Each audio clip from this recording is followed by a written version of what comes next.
Good morning, participants. My name is Dr. Jaykumar Jain, and today's webinar topic is how to write a research paper. So, in this webinar, we will understand some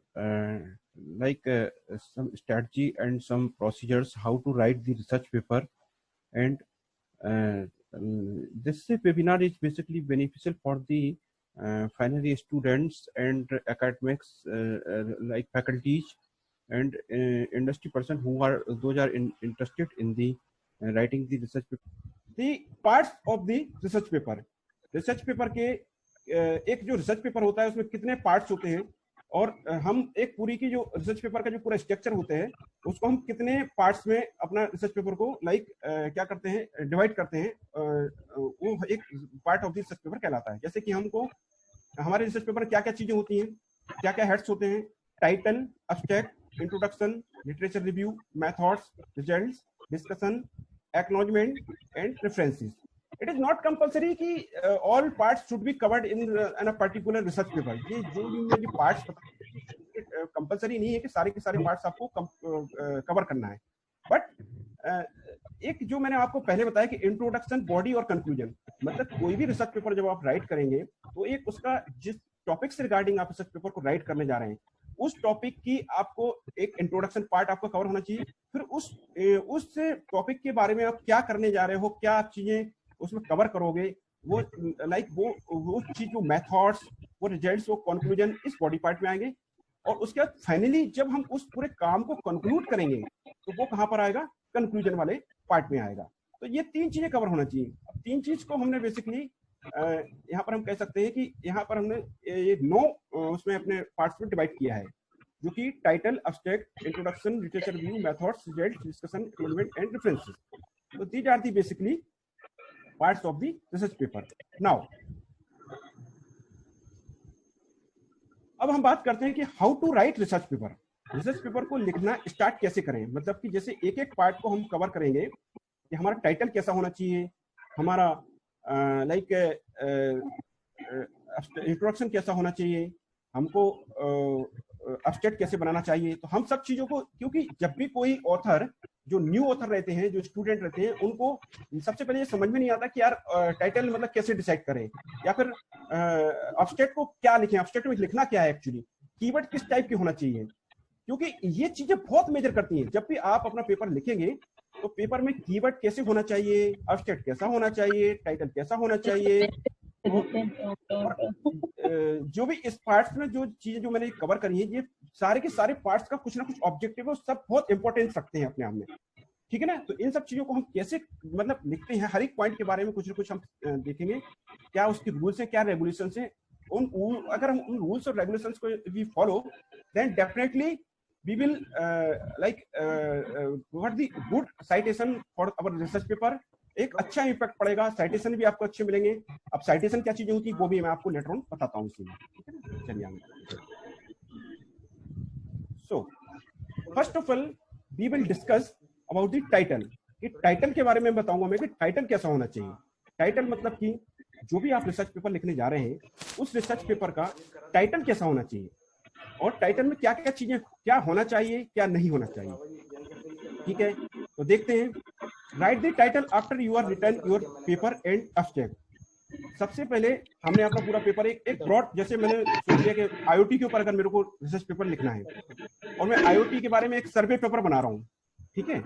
अगर IoT के बारे में एक सर्वे paper या review paper बना रहा हूँ तो सबसे पहले मैं पेपर लिखना स्टार्ट कर दूंगा। पूरा पेपर जब मेरा कंप्लीट हो जाएगा, मुझे एक आइडिया पता है कि मैं आईओटी के ऊपर रिसर्च पेपर लिख रहा हूँ, बट मेरा एक ब्रॉड टाइटल डिसाइडेड है। बट जो मुझे टाइटल उसके ऊपर लिखना है वो टाइटल अभी मैं लेटर ऑन डिसाइड करूंगा तो कौन कौन सी चीजें कवर करी है। अगर मैं रिव्यू पेपर की बात करूंगा या फिर मैं उसको सर्वे पेपर की बात करूंगा या लिटरेचर सर्वे टाइप कुछ कर रहा हूँ, तो उसमें मैंने प्रोटोकॉल कवर करे या उसके बेनिफिट्स कवर करे, मेरिट डिमेरिट कवर करी, चीजें कवर की हैं। वो सब चीजें कवर करने के बाद फिर मैं उसमें एक टाइटल को डिसाइड करूंगा कि टाइटल का मुझे रखना क्या है, like a novel survey on the IoT या efficient survey on the IoT. तो मतलब एक पूरा पेपर लिखने के बाद में हमको क्या करना चाहिए, टाइटल को डिसाइड करना चाहिए। Then include all the essential terms in your paper. हम जब भी टाइटल को डिसाइड करें तो हमको जो भी हमने बेसिक्स टर्म्स, जो भी हमने कुछ इंपॉर्टेंट टर्म्स हमने जो यूज किए हैं अपने पेपर में, चाहे जैसे कि अगर मैंने बात करी कि मैंने एक सेंसर नेटवर्क के ऊपर अगर पेपर लिख रहा हूँ, तो मैंने सपोज लिखा कि लीच का हमने जो बेसिकली फोकस किया कि लीच प्रोटोकॉल को हमने बेसिकली उस पर फोकस किया, तो हमारा जब भी टाइटल जब हम डिसाइड करें तो टाइटल में लीच प्रोटोकॉल के बारे में कुछ ना कुछ आना चाहिए, तो जिससे क्लियर मेंशन हो कि भाई टाइटल में इस पर्टिकुलर पेपर में लीच प्रोटोकॉल के बारे में बात की गई है, जो कि वायरलेस सेंसर नेटवर्क का एक प्रोटोकॉल है। तो include all the essential terms in your paper, और फिर उसमें क्या नोट किया है आपने, उसमें रिजल्ट उसके डिस्कस किए क्या, मतलब या फिर कुछ कोई नई मेथोलॉजी डेवलप की है, तो उसमें कुछ लीच में कुछ नया चेंज किया है, तो थोड़ा सा वो आपके उसमें टाइटल में रिफ्लेक्ट होना चाहिए। Keep it short and to the point, आपका टाइटल ज्यादा लंबा नहीं होना चाहिए, मैक्सिमम 16 वर्ड्स तक आपका टाइटल हो सकता है, और कोशिश करें कि छोटा सा छोटा स्मॉल प्रीसाइज आपका टाइटल होना चाहिए। अवॉइड एनी जॉर्गन एब्रिविएशंस, मतलब कि कुछ ऐसे वर्ड नहीं हो जिनको समझने में काफी दिमाग लगाना पड़े या काफी सोचना पड़े, बहुत सिंपल एंड स्वीट टाइटल आपका होना चाहिए।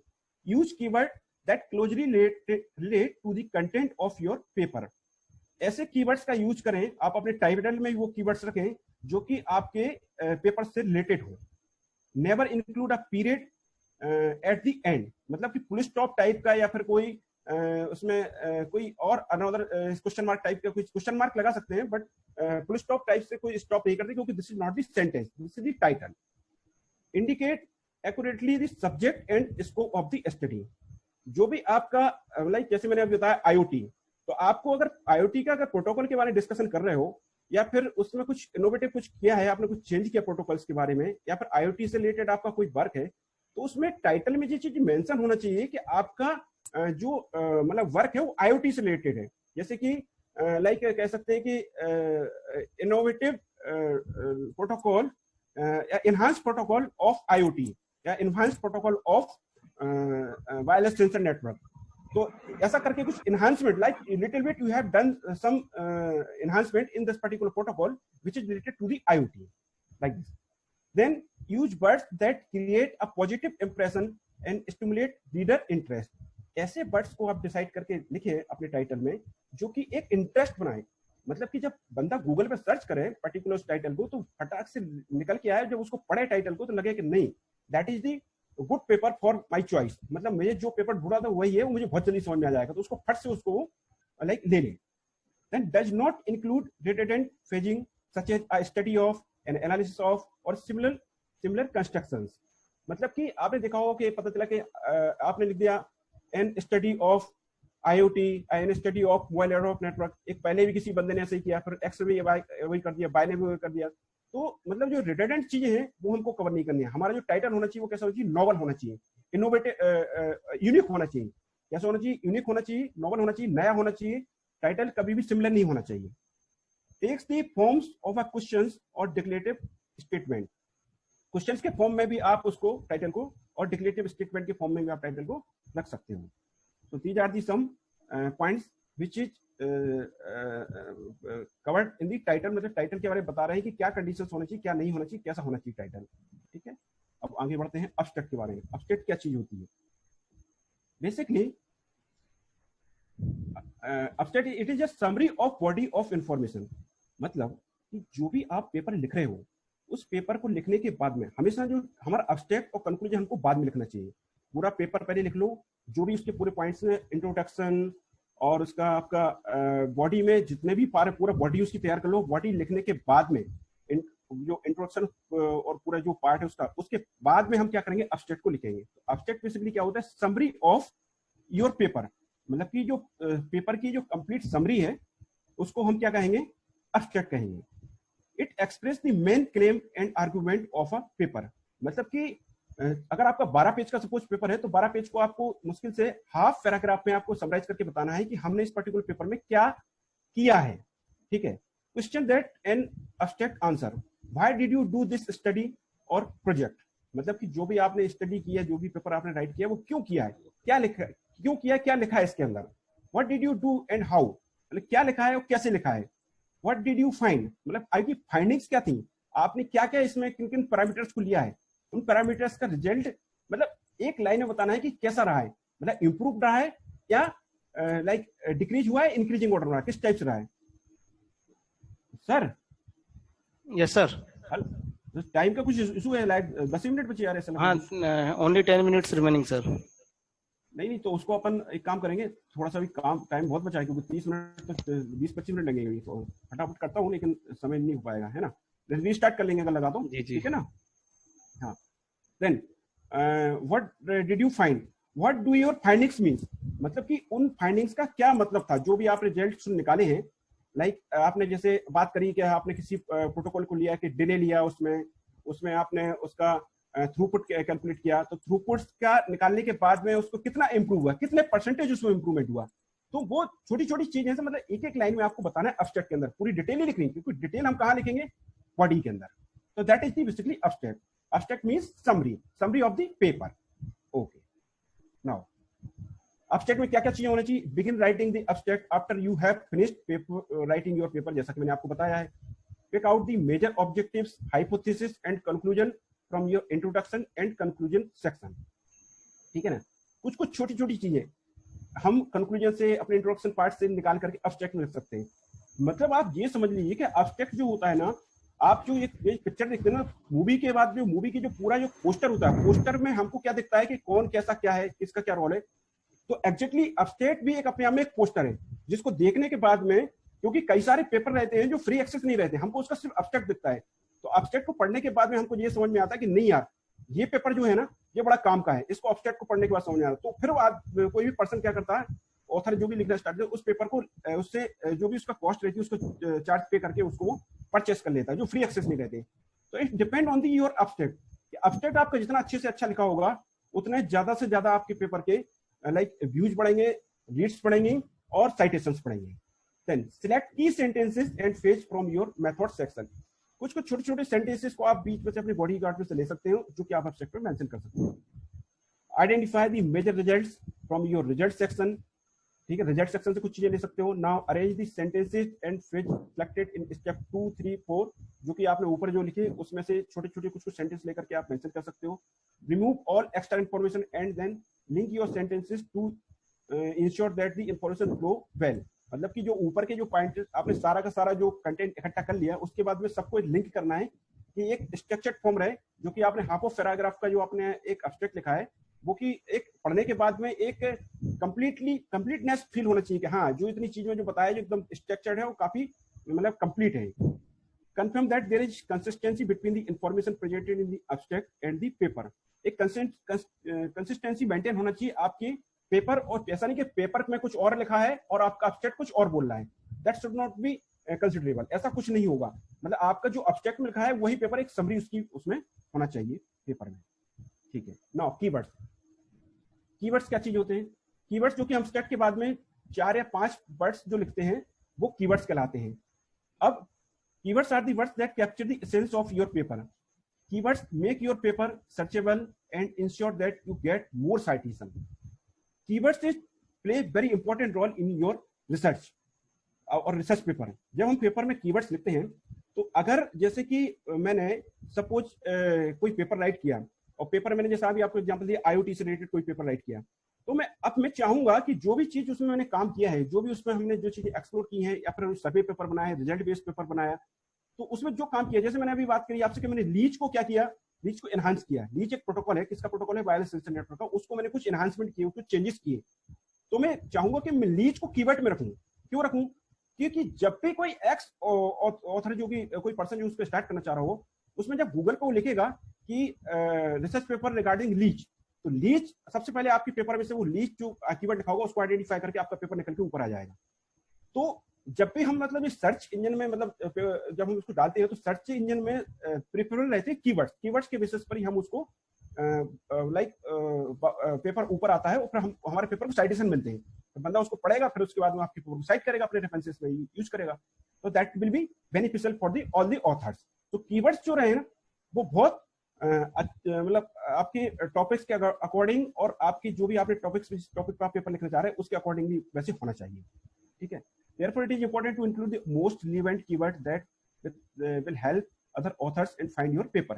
As I told you, here are few tips that will help you create relevant and effective keywords for your paper. कुछ यहाँ पर कुछ पॉइंट्स जो टिप्स दी गई हैं। Think from the point of view of the reader. Reader के point of view से आपको सोचना पड़ेगा कि भाई मैं तो पेपर लिख रहा हूँ, I am the author, but जो सामने वाला उस पेपर को पढ़ेगा, तो पढ़ने के बाद में उसको लगना चाहिए कि भाई इसमें क्या क्या चीजें जो है मतलब लाइक किस टाइप से मतलब मेन पॉइंट्स उसके कौन कौन से हैं, तो उसको हम एज ए लाइक कीवर्ड्स बना सकते हैं. What keywords would the reader search for that would help retrieve your article? As I told you, जैसा कि मैंने बताया आपको कि गूगल पे जब आप सर्च करेंगे तो आपको पेपर को रिट्रीव करने के लिए, आर्टिकल रिट्रीव करने के लिए कौन कौन से पॉइंट्स, कौन कौन से वर्ड रहेंगे जो हेल्पफुल रहेंगे, तो वो एक कीवर्ड में हम उसको रख सकते हैं. Keyword should ideally be pages of 2-4 words. 2-4 words हो सकते हैं, single words. Keywords are acceptable but they may lead to many false matches.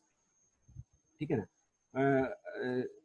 Like single words का भी हमारा कीवर्ड होना चाहिए. ऐसा नहीं कि हमने सेंटेंस काफी 2-3 वर्ड का एक सेंटेंस लिख दिया, वो एक कीवर्ड में नहीं आएगा.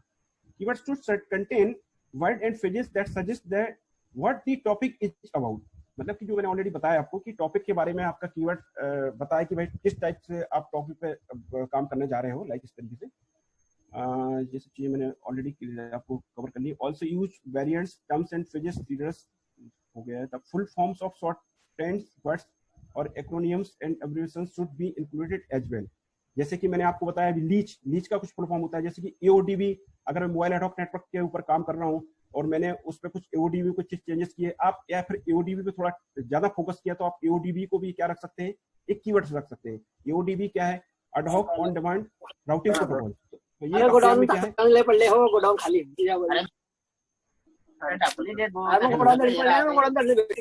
Please like mute all the participants. Okay, so these are the some points or some tips regarding the keywords जो कि हमको बहुत कंपलसरी है और हमको इस टाइप से रखना चाहिए. Now come to the introduction. तो अभी तक मैंने बात आपसे करी, टाइटल की बात करी, अब्स्ट्रैक्ट की बात करी, अब्स्ट्रैक्ट के बाद में फिर कीवर्ड की बात करी. अब कीवर्ड के बाद में हम आते हैं कहाँ पर? इंट्रोडक्शन के ऊपर. ठीक है, तो इंट्रोडक्शन कैसा होना चाहिए? The primary purpose of an introduction is to frame the paper for its readers. It contains following points. मतलब कि जिस भी हम टॉपिक के ऊपर अपना रिसर्च पेपर लिखना जा रहे हैं, ठीक है, उससे रिलेटेड जो भी उसकी मतलब बेसिक चीज है, उन सारी बेसिक चीज को हमको क्या करना है, इसमें हमारे इंट्रोडक्शन में कवर होना चाहिए. ठीक है, जैसे इंट्रोड्यूस योर टॉपिक. टॉपिक के बारे में पहले उसको पूरा इंट्रोड्यूस करिए. हाँ, create some context and background. उससे उसके रिलेटेड कुछ बैकग्राउंड बनाइए कि पहले शुरुआत उसकी कैसे हुई. लाइक आईओटी की अगर हम बात करें तो आईओटी मतलब कैसे आया, फिर उसमें क्या क्या चीजें होती हैं, क्या क्या उसके प्रोटोकॉल्स हैं, उसके क्या एडवांटेजेस हैं, उसके क्या डिसएडवांटेजेस हैं, ये क्या मेरिट्स हैं, क्या डीमेरिट्स हैं, उसको किस किस चीजों से रिलेटेड है. तो इस तरीके से हम एक इंट्रोडक्शन पार्ट को पढ़ सकते हैं, कवर कर सकते हैं. Create some context and background, then tell your reader about the research you plan to carry out. ठीक है ना. तो अब जो भी आप चीज प्लान करने जा रहे हो, tell your reader about the research you plan to carry out. जो भी आप चीजें उसमें आगे क्या क्या चीजें उसमें लोगे, क्या क्या चीजें बताओगे, it should also it should be covered in this particular introduction also. Explain why your research is important. आपको ये भी इसमें बताना है कि आपकी रिसर्च क्यों इंपॉर्टेंट है, क्यों हम ये काम करने जा रहे हैं, हम क्यों इस पर काम कर रहे हैं. Statement of the research objective. जो भी आपका ऑब्जेक्टिव है जिसको आपको इसमें पर्टिकुलर इस लाइक पेपर में अचीव करना है, it should also be covered in this particular part. Introduction part को कवर होना चाहिए. Statement of methods and the scope of study. जो कि जो भी आपका लाइक मेथड्स आप ले रहे हैं और जो भी इसको स्टडी की जो भी आप मेथड्स यूज करना चाह रहे हैं, उन मेथड्स के बारे में लिटिल बिट आपको यहाँ पर इंट्रोड्यूस करना पड़ेगा. State your hypothesis. मतलब कि थोड़ा बहुत ये बताइए कि आपकी मतलब चीजें कैसी उसमें हो सकती है, पॉजिटिव है, नेगेटिव है, इसके रिजल्ट्स क्या क्या रहेंगे, मतलब लाइक आपकी क्या जंक्शंस रहेंगे particular. Then sir, only 30 seconds remaining, so I am requesting all the participants to rejoin the session after ending this meeting. Okay sir, okay. Please all of you rejoin, because अभी आपको बहुत सारे चीजें इसमें देखनी है. मैं कुछ चीजें आपको करके भी दिखाऊंगा कि कैसे हम साइटेड करते हैं और कैसे हम रेफरेंसेस डालते हैं. बहुत सारी चीजें अभी तो बेसिक चीजें कवर हुई. It will be very beneficial for all the participant, so kindly rejoin the session again please. Sir इसको बंद कर दीजिए, फिर से रीजॉइन करिए, स्टार्ट करिए please. Sir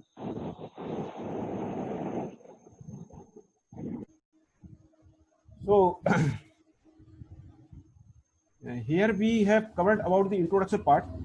Now that this is the literature review. ठीक है, literature review, or basically we can say that this is the related work. तो हम इसमें क्या करते हैं कि जो भी हमारे मतलब लाइक जिस पर टॉपिक से रिगार्डिंग हम अपना पेपर लिखने जा रहे हैं, तो उससे रिलेटेड जो भी हमारे कुछ पेपर्स का हम रेफरेंसेस देना होता है। जैसे मैं अभी आपको एक एग्जांपल दे रहा था, डेटा माइनिंग का अगर बात करें, या फिर आप मॉडर्न एडॉक नेटवर्क की बात करें, या फिर IoT की बात करें, तो जिस टॉपिक से रिलेटेड, जिस पर्टिकुलर टॉपिक पे आप पेपर लिखना चाह रहे हैं, क्योंकि टॉपिक आपका स्पेसिफाइड होगा पहले से ही, उससे रिलेटेड पहले से आपको कुछ पेपरों की स्टडी करके रखी होगी आपने, कि आपने पहले इसके प्रीवियसली और दूसरे लोगों ने इस पेपर से रिगार्डिंग या इस टॉपिक से रिगार्डिंग क्या काम किया है। तो उस काम को आपको कुछ पेपर की समरीज बना करके 3 से 4, 5 लाइन में आपको उसको मेंशन करना है कि x author has.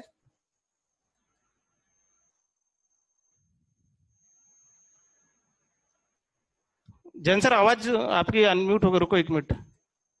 Jain sir आवाज आ रही है सर?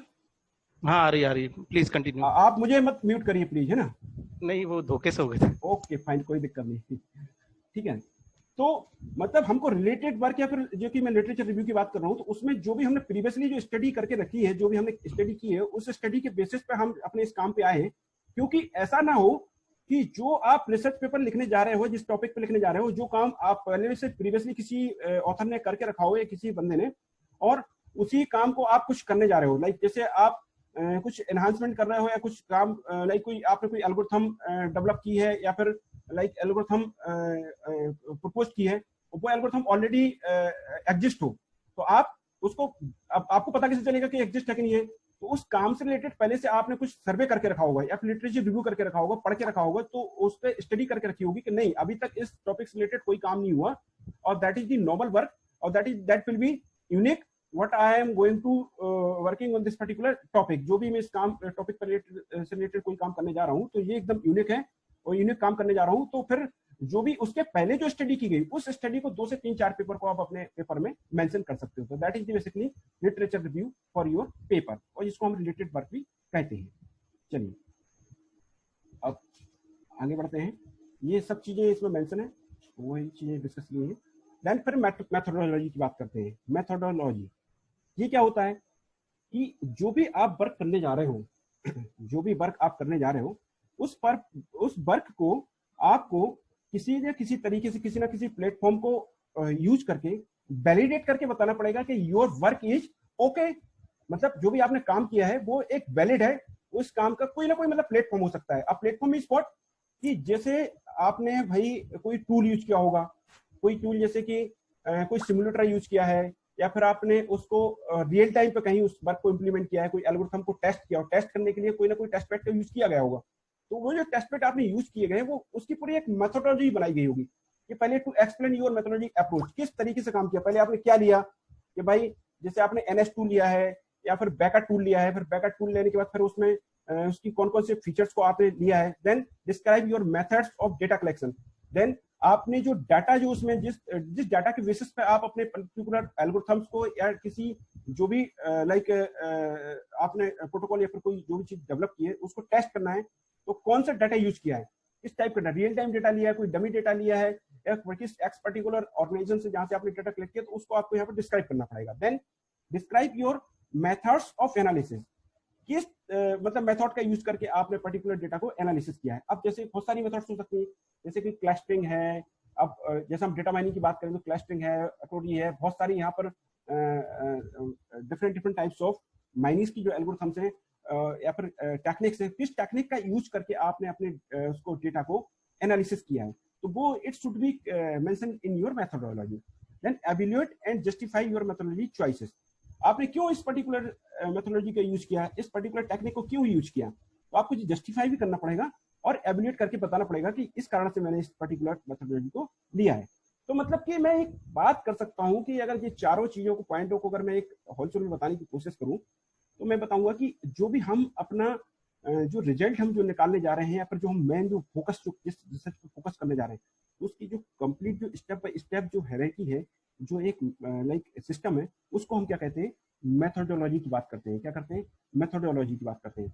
कौन सा आपने उसमें लाइक टूल यूज किया है, आपने लाइक एरेस्टू पे काम किया है, या फिर आपने एक्साटा पे काम किया है। There are so many tools and technology available in the market for the research purpose. So that is basically methodology. Now come to the result and discussion. अब जो भी आपने मेथोडोलॉजी यूज करके जो भी उस पे उसके बेसिस पे जो आपने रिजल्ट निकाले, फिर उस रिजल्ट के बारे में डिस्कशन होगा, पेपर में वो लिखना पड़ेगा। देन रिजल्ट क्या बताते हैं, जैसे कि to present the findings of your research in an orderly manner using heading planned in your methodology और headings arising from patterns found in the research comparison with prior study and limitation of your work। That means कि जो भी पहले से जो किसी बंदे ने एक्स बंदे ने उस पर काम करके रखा था उसके जो रिजल्ट्स होंगे और आपने जो रिजल्ट्स निकाले, तो उनको क्या करेंगे, हम कंपैरिजन करेंगे। कंपैरिजन क्यों करेंगे, क्योंकि आपको बताना पड़ेगा ना कि how much percentage of your development in your work, मतलब कि आपने कितना परसेंटेज उसमें डेवलपमेंट किया उस पर्टिकुलर वर्क में। आपने अगर थ्रूपुट को इंक्रीज किया तो कितने परसेंट थ्रूपुट इंक्रीज हुआ। आपका अगर पैकेट डिलीवरी रेशियो इंक्रीज हुआ, पर्टिकुलर एक पैरामीटर की बात कर रहा हूं, तो कितने परसेंट इंक्रीज हुआ। जो भी चीज, जिस चीज को टारगेट लेकर के काम कर रहे हैं, तो वो कितने परसेंट इंक्रीज हुआ, जो कि पहले किसी ऑथर ने इतना किया तो मैंने उसको इतना कर दिया। ठीक है, अब आपने इस एक्स, अगर किसी ऑथर को जो जिस भी पेपर का आपने रेफरेंस लिया, तो उस रेफरेंस को आपको साइट भी करना पड़ेगा। साइट दैट मीन्स कि उसको रेफरेंस देना पड़ेगा कि ये एक्स बंदे ने काम किया तो उसके रिजल्ट ये थे, और मैं बाय जो कि मैं बंदा हूं, मैंने जो किया तो उसके रिजल्ट ये है। तो आपको एक मतलब कंपैरिजन स्टडी करके उसको साइट भी करना पड़ेगा। तो दैट इज द रिजल्ट। और फिर discussion, so your understanding of what your data suggest. आपको इसके बेसिस पे आपको ये डिस्कशन करके बताना है कि आपकी इस पर्टिकुलर पेपर से, इस फाइंडिंग से क्या आपको मैसेज आता है। आप ये बताएंगे कि भाई माय प्रोटोकॉल या फिर my algorithm is best as compare to previous one, मतलब कि जो प्रीवियस में जो काम किया गया था उससे बेस्ट है और अच्छा है। क्यों है, क्योंकि मैंने जो चीजें ली थी, जो पैरामीटर लिए थे, इन पैरामीटर के बेसिस पर मैं देख के पता लगाया कि मैं काम बहुत अच्छा हो रहा है, मैंने इंप्रूवमेंट कुछ ज्यादा की है। That is the discussion. Now next we come to the conclusion. Conclusion में क्या होता है, the results and the discussion should be the focus of this part. मतलब कि जो भी हमारे रिजल्ट है और जो भी हमने डिस्कशन किया, तो उसके बेसिस पर हमें कंक्लूडेड मतलब वो स्टडी पैराग्राफ बना करके वो लिखते हैं कि हमने क्या इस पर्टिकुलर पेपर में काम किया है, हमने कौन कौन सी चीजों को लिया था, फिर हमने कौन कौन सी चीजों को लेकर के हमने उस पर किस तरीके से हमने मेथोडोलॉजी या अप्रोच यूज करके कुछ फाइंडिंग्स निकाली है। फाइंडिंग्स निकालने के बाद हमारी क्या चीजें बाहर निकल के आ रही हैं। Then to sum of your findings and highlights the significance of the outcome of your study. और क्या उसका आउटकम्स निकल के आया आपको। अब आप ये समझ में, वैसे हम मेरी एक अंडरस्टैंडिंग है, मुझे लगता है कि एब्स्ट्रैक्ट और कंक्लूजन में डिफरेंसेस होता है, लेकिन 50 to 60% दोनों एक ही जैसी चीज रहती है। बट हम कंक्लूजन में जब हम बात करते हैं तो उसमें हम क्या करते हैं, शॉर्ट कमिंग्स की बात करते हैं। अगर हमारी प्रोटोकॉल में एल्गोरिथम में कोई कमियां हैं तो हम कंक्लूजन में मेंशन कर सकते हैं कि ये चीजों में कमियां रही हैं, हम इन चीजों को आने वाले फ्यूचर में हम टारगेट करेंगे। तो हम शॉर्ट कमिंग्स या फिर जो भी उसकी फाइंडिंग्स है उस पर ज्यादा हम फोकस अपने कंक्लूजन में करते हैं। तो that is basically conclusion. Okay, now फिर बात करते हैं हम एक्नॉलेजमेंट की। एक हमारा हेड होता है इंक्लूजन, एक्नॉलेजमेंट। इसमें क्या होता है कि जिस भी बंदे से आपने जो कुछ भी, जिस ऑथर से या फिर आपके जैसे कुछ गाइड हैं या फिर आपने किसी भी एक्स पर्सन से कोई सजेशंस लिया, तो आप उसको अगर थैंक यू करना चाहते हो या फिर कुछ इस टाइप से कि हाई उसका नाम आप अपने उस पेपर में मेंशन करें, तो वो एक्नॉलेजमेंट में आप लिख करके दे सकते हो। जैसे मैंने बताया कि मैन सुपरवाइजर, जैसे अगर थीसिस लिखने जा रहे हो तो मैन सुपरवाइजर का नाम लिख सकते हो, सेकंड सुपरवाइजर का लिख सकते हो। इस टाइप से जो कुछ नेम्स दिए हुए जो हम एक्नॉलेजमेंट में मेंशन कर सकते हैं। अपने बारे में मेंशन नहीं करना है कि मैं कौन हूँ, आई डिड दिस, नो, वो बायोग्राफी में आएगा। ठीक है, बट एक्नॉलेजमेंट में किसके, किसी बाय जो मतलब जिस बंदे का आपने सिर्फ सजेशंस लिए हैं, उस पर्टिकुलर पेपर से आपका कोई सिर्फ सजेशंस लिए हैं या कुछ सीखा है, उसको आप थैंक्स करना चाहते हैं, या फिर कोई एक्स पेपर जिसके टारगेट के, जिसको जो आपका मेन पेपर है, जिस पेपर के बेसिस पे आप अपने इस काम को किया है, तो उस काम को मेन पेपर वाले बंदे को, ऑथर को आप क्या कर सकते हैं, इसमें एक्नॉलेजमेंट थैंक्स कर सकते हैं। That's basically acknowledgement part. Then references, this is very important part. References, जो भी आपने जहां से भी जो रिलेटेड वर्क लिया या फिर जो सर्वे किया, जो भी स्टडी की है, तो सब जितने भी पेपर आपने पढ़े हैं, जैसे कि अगर आप एक सर्वे पेपर बना रहे हो तो सपोज आपने 10 पेपर पढ़े हैं, 10 पेपर की छोटी छोटी समरी बना लो। उन सारे 10 पेपर का क्या करो कि रेफरेंसेस, ऑथर कौन था, टाइटल क्या था, उसको लिखते हैं, ऐसे पूरी लिस्ट बना लो। और जब आपका पूरा पेपर कंप्लीट हो जाएगा तो 10 पेपर को अपने रेफरेंसेस में डाल दो और जहां से आपने जो कंटेंट लिया है या जिसके बारे में जो डिस्कशन किया है उस डिस्कशन पर और जाकर के आप उसको पेपर को रेफरेंस कर सकते हो या साइटेट कर सकते हो. तो that is called the referencing. To list alphabetically all the references material that have been cited in the text of the report. ठीक है ना. तो आपके जो भी रेफरेंसेस आप यूज कर रहे हैं उसको क्या करना है, रिपोर्ट में आपको रेफरेंस साइटेट करना है. Referencing your paper. Reference need to contain all work cited in the text. ठीक है. जो भी आपने मतलब जो भी आपने वर्क जहां से लिया है वो आपके उसमें टेक्स्ट में यूज किया है उसको साइटेड होना जरूरी है. References should consistently flow and one recognizable system. There are many system for referencing. मैं बताऊंगा कौन कौन से सिस्टम होते हैं रेफरेंसेस के आगे उनको. और हमको एक ही सिस्टम को फॉलो करना चाहिए अपने एक पेपर में. ठीक है. ऐसा नहीं कि एक में एपीए यूज कर रहे हैं एक में एमएलए यूज कर रहे हैं, ये हमारे रेफरेंसिंग के सिस्टम है. ठीक है. दूसरी बात, हम पेपर में जब रेफरेंस डालें तो अच्छी एक प्रैक्टिस कहलाएगी. अगर हम ऐसे डालते हैं 1 2 3 4 5 6 7 8 9, ऐसा नहीं कि पहले हमने 10 लिख दिया पर नीचे कंक्लूजन के पहले रिजल्ट डिस्कशन में जाकर के 1 लिख रहे हैं, तो एक गुड प्रैक्टिस नहीं कहलाती है. आप वैसा भी कर सकते हैं but that is not the good practice for the writing the paper. Okay. Now this is the some different style of citation. और साइट करने की ये कुछ स्टाइल्स हैं और जो हम रेफरेंसेस को जैसे मेंशन करते हैं. ठीक है ना. जैसे यहाँ पर ऊपर बताया था ना already, reference should consistently flow the recognized system. Recognized कौन से सिस्टम? ये 4-5 कुछ रिकॉग्नाइज्ड सिस्टम है. MLA, APA, Chicago, Harvard and Vancouver. तो जैसे आप देखेंगे एक ही पेपर, ये मेरा पेपर है, इस पेपर में आप देखेंगे एक ही इस ऑथर का पेपर है. एक ही पेपर को हमने कितने तरीके से लिखा, 1 2 3 4 5 तरीके से हम उसको साइटेड कर पा रहे हैं, रेफरेंसेस देख पा रहे हैं. तो ये 5 मतलब कि एक जो यूनिक स्टाइल है जिनको हम अक्सर कोई भी हमारा जर्नल होगा या फिर कॉन्फ्रेंसेस होते हैं वो पहले से ही मेंशन कर देते हैं कि हम reference should be MLA style, reference should be APA style, reference should be Chicago style, reference should be Harvard style. तो ये पहले से स्टाइल बता देते हैं. अब ये स्टाइल हमको लाइक ये तो हमको दिख रहा है कि भाई वो एक एग्जांपल देंगे कि ऐसे करना है, बट इसका बहुत ही इजीएस्ट वे है कि गूगल स्कॉलर के थ्रू हम कैसे इसको स्टाइल्स को हम निकाल के लेकर आते हैं वो मैं आपको बताता हूँ आपको. देखिए. ठीक है. उसके पहले देखेंगे कि अपेंडिक्स में क्या यूज करते हैं. एक और हेड्स जो बचे हुए हैं 2-3 हेड्स पहले कवर कर लेते हैं, फिर मैं 2-3 चीजें आपको बताता हूँ. अपेंडिक्स इसमें क्या होता है? To present relevant details such as letter to participant and organization, to present details of questionnaire, survey and other relevant instrument that you develop for the purpose of the study, to present relevant documents. मतलब इसमें हम क्या बताते हैं कि कोई extra कोई चीज अगर हमको एड ऑन करनी है, ठीक है ना, कोई रिपोर्ट्स ऐड करनी है जो कि हम पेपर में जो हमारे पेपर का जो डॉक्यूमेंट है उसमें नहीं हम दिखा सकते हैं, कुछ एक्स्ट्रा कोई टेबल्स है, कुछ डायग्राम्स है, तो वो हम अपेंडिक्स में यूज करके हम उनको दिखा सकते हैं. तो that is the appendix part. तो ये हमारा एक पूरा स्ट्रक्चर था जो पेपर को जो हमने यहाँ पर डिस्कस किया. ठीक है. अब जैसे मैं आपको एक एग्जांपल दिखाता हूँ कि कुछ ये देखिए, ये एक स्प्रिंगर का पेपर है. और एक इंपॉर्टेंट बात, जब भी आप पेपर को राइट करें तो आप जैसे कि यहाँ पर मिस्टर या श्री या फिर मिसिज इस टाइप से कुछ लगाने का नहीं है, ये हमारे रूल में नहीं है. हम जब भी ऑथर का नाम लिखें तो सिंपल ऑथर का फर्स्ट नेम स्टार्ट होगा, then middle name, then last name. तो इस तरीके से हम जब भी टाइटल के बाद ऑथर को नाम मेंशन करते हैं तो ये अक्सर लोग क्या करते हैं, लिख देते हैं डॉक्टर XYZ या mister XYZ. That is not the good practice. ये रूल के अकॉर्डिंग नहीं है, ये रूल्स के अगेंस्ट है. देन अब्स्ट्रैक्ट, ये इस टाइप से एक प्रॉपर स्ट्रक्चर है पेपर का. ठीक है. चलिए, एक ये हो गया. ये एक रिजल्ट बेस्ड पेपर है, ये एक रिजल्ट बेस्ड पेपर है. One more example we will see, that is the survey paper. इसको यहाँ पर सर्वे पेपर को दिखाता हूँ.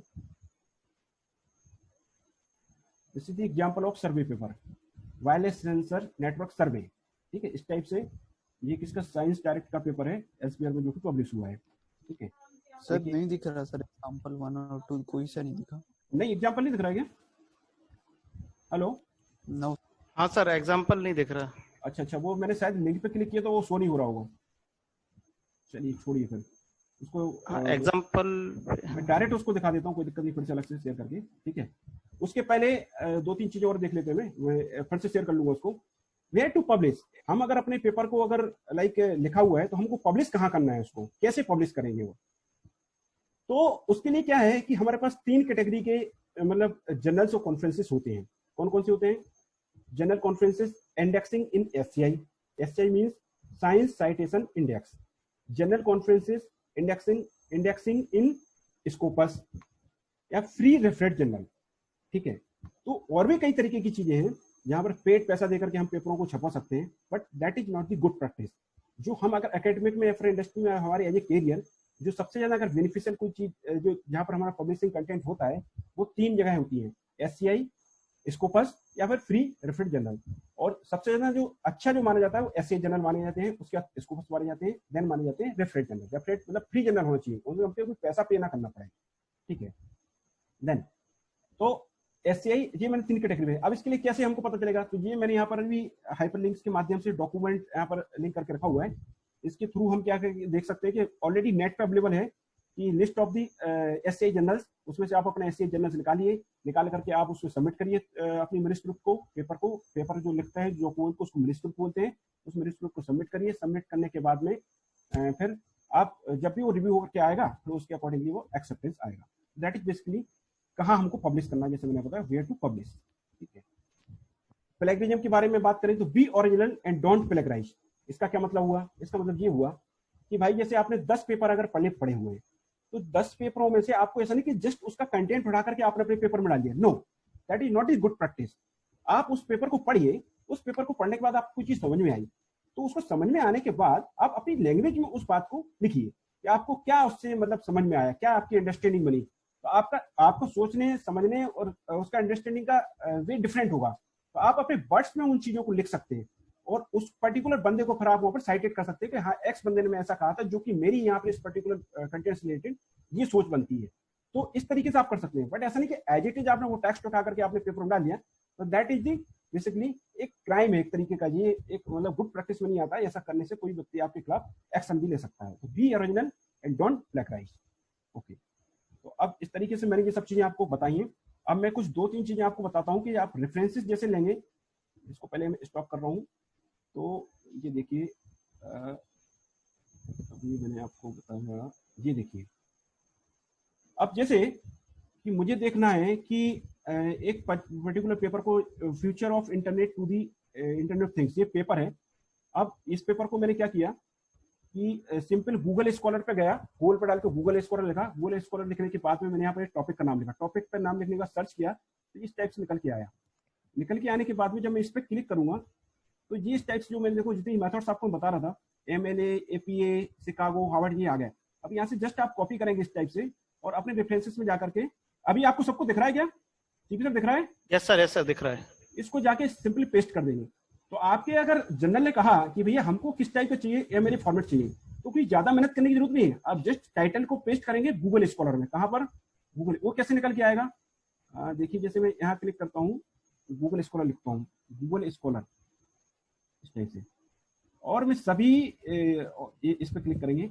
अब यहाँ पर क्लिक करने के बाद में यहाँ पर जैसे आपने लिखा कि एक कोई टाइटल है, ये कोई से भी पेपर ले लीजिए, suppose internet of the Indian market, ये निकल के आया। अब इस टाइप से आप यहाँ जाएंगे, यहाँ पर साइट करना है तो साइट करने के लिए डिफरेंट हमारे पास फॉर्मेट है। इन फॉर्मेट्स को हम कॉपी करेंगे, जो भी आपको फॉर्मेट चाहिए, ये स्टैंडर्ड है।